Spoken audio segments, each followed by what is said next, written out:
bienvenue dans cette vidéo, où nous allons vous montrer le moyen le moins cher d'envoyer des couronnes norvégiennes avec des euros sur n'importe quel compte bancaire. Si vous avez déjà essayé d'envoyer une devise autre que l'euro par l'intermédiaire de votre banque, vous avez vu les commissions élevées qu'elle prélève et le peu d'argent qui parvient à l'autre compte. C'est pourquoi, dans cette vidéo, nous allons voir comment vous pouvez le faire, en payant le moins possible de commissions et en sachant à tout moment le montant réel qui va parvenir à l'autre personne.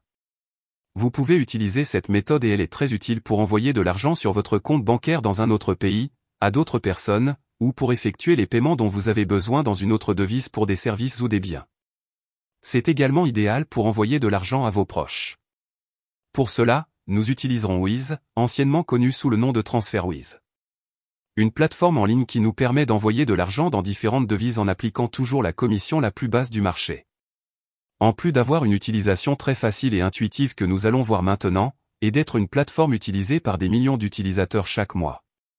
Voyons donc comment cela fonctionne et comment vous pouvez l'utiliser pour envoyer de l'argent de la manière la plus économique possible. La première chose que nous devons faire est de nous connecter à notre compte. Si vous n'avez pas de compte, vous pourrez en créer un dans le lien que vous trouverez dans la description, pour suivre les étapes. De plus, vous pourrez le créer en moins de 5 minutes. Une fois que vous vous serez connecté et que vous aurez configuré votre profil, vous verrez le panneau principal, avec toute votre activité si vous avez déjà effectué un transfert. Il existe d'autres fonctions et aspects très intéressants de Wise que nous verrons plus tard. Mais pour l'instant, nous allons nous concentrer sur la manière d'envoyer votre argent dans la devise de votre choix. Pour ce faire, cliquez sur Envoyer de l'argent. Ici, nous indiquerons les deux devises, celle avec laquelle nous allons payer, dans ce cas les euros, et celle que nous voulons envoyer, dans ce cas les couronnes norvégiennes. Ensuite, le montant que nous voulons envoyer. Ici, vous pouvez indiquer les euros, ou si vous devez envoyer un montant spécifique dans l'autre devise, vous pouvez également l'indiquer et voir le montant total des euros. Nous continuons avec les commissions. Dans les frais, vous verrez 3 options, transfert rapide, transfert facile et transfert à faible coût. Ma recommandation est d'utiliser le transfert rapide s'il n'y a pas beaucoup de différence de prix. S'il y en a une, choisissez le transfert facile ou à faible coût. Vous verrez ci-dessous le taux de change que nous sommes assurés d'obtenir dans les prochaines heures. Vous pouvez donc être sûr que vous ne serez pas surfacturé ou que vous ne serez pas facturé à un taux de change défavorable. C'est un phénomène très courant dans les banques, qui, en plus de facturer des commissions très élevées pour les échanges de devises ou l'envoi d'argent à l'étranger, applique un taux de change qui n'est pas celui du marché, ce qui vous fait payer plus cher.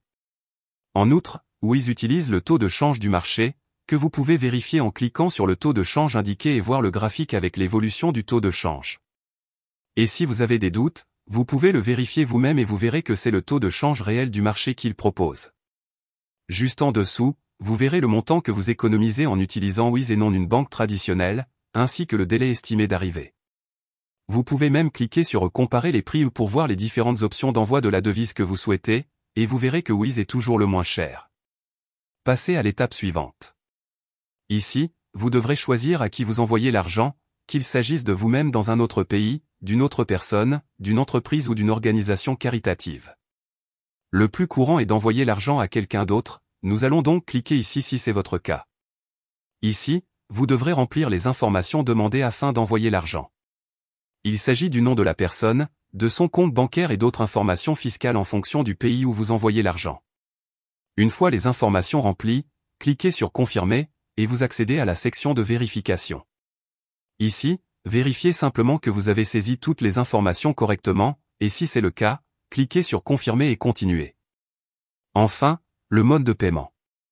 C'est l'un des meilleurs atouts de Wise, qui vous permet de payer de différentes manières pour plus de commodité. Ceci est lié à la commission que nous avons vue précédemment, où selon la méthode de paiement, la commission sera plus ou moins élevée. En général, si la commission est plus élevée, l'argent arrive aussi plus rapidement. Comme vous pouvez le constater, il existe différentes options, mais nous allons nous concentrer sur les plus courantes et les plus utilisées. Le virement bancaire, avec une commission plus faible, mais qui prend généralement entre 1 et 3 jours pour recevoir l'argent de Wise et l'envoyer sur le compte que nous avons indiqué. Et la carte de crédit ou de débit, où nous pouvons payer sur place, et l'argent arrive un jour plus tôt sur le compte bancaire que nous avons indiqué, en payant une commission plus élevée. L'une ou l'autre méthode est idéale pour payer, et une fois que vous êtes sûr de la méthode à utiliser, il suffit de cliquer sur Continuer le paiement et d'effectuer le paiement. Dans le cas d'un virement bancaire, nous devons indiquer si nous envoyons l'argent nous-mêmes ou à quelqu'un d'autre. La manière dont nous allons effectuer le transfert et c'est tout. Une fois que vous aurez effectué le paiement, l'argent sera acheminé vers le compte bancaire que vous aurez indiqué. De cette façon, vous aurez pu envoyer de l'argent dans une autre devise, sans payer les commissions élevées que les banques ont. En plus des taux de change défavorables. Dans le panneau principal, vous pourrez voir l'état de votre transfert et si l'argent a déjà été reçu par le compte bancaire indiqué. Vous pouvez également voir toutes les activités que vous avez effectuées, et vous pouvez utiliser les mêmes informations pour un autre transfert à l'avenir. N'oubliez pas que si vous n'avez pas de compte chez Wiz, vous pourrez en créer un grâce au lien figurant dans la description. Avant de terminer, Wiz dispose d'autres fonctionnalités très utiles, qui peuvent s'avérer très utiles si vous envoyez régulièrement de l'argent dans une autre devise.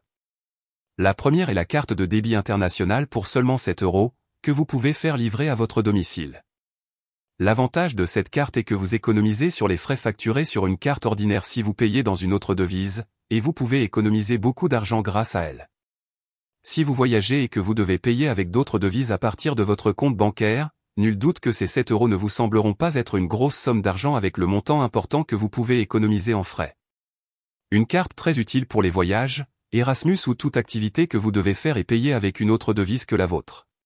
Dans les destinataires, vous pouvez ajouter votre compte bancaire au cas où vous auriez besoin d'effectuer des transferts en Wiz. Vous pouvez également ajouter d'autres comptes et informations pour ne pas avoir à les ajouter à chaque fois, et il vous suffit de cliquer sur le compte dont vous avez besoin. Si vous devez envoyer régulièrement de l'argent à différentes personnes, il est certainement très pratique d'ajouter leurs informations avant même d'envoyer de l'argent, afin de les conserver pour l'avenir.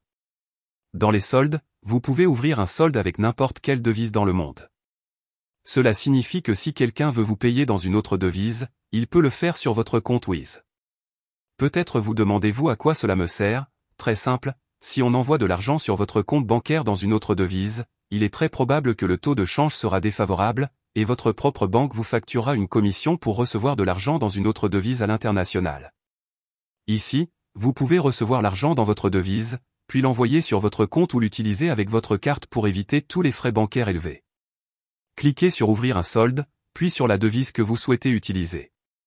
Vous aurez maintenant un solde dans cette devise. Si vous cliquez sur la devise, vous verrez votre compte bancaire où vous pouvez envoyer de l'argent dans cette devise pour l'avoir dans votre solde Wiz, puis l'utiliser ou le transférer sur votre compte bancaire. Vous verrez que certaines devises ont des frais, comme le dollar, si vous n'utilisez pas la CH, mais croyez-moi, ces frais sont bien inférieurs à ceux que votre banque peut vous facturer. Enfin, dans les pots, vous pouvez créer un compte d'épargne en mettant de côté l'argent que vous avez dans votre solde et en fixant des objectifs pour les montants que vous voulez atteindre. Une façon de plus de gérer votre argent au sein de Wiz. J'espère que cette vidéo vous a aidé à économiser le plus possible en envoyant de l'argent à l'étranger avec une autre devise. Dans la description, vous pourrez trouver le lien pour créer votre compte avec Wiz, si vous n'en avez pas encore.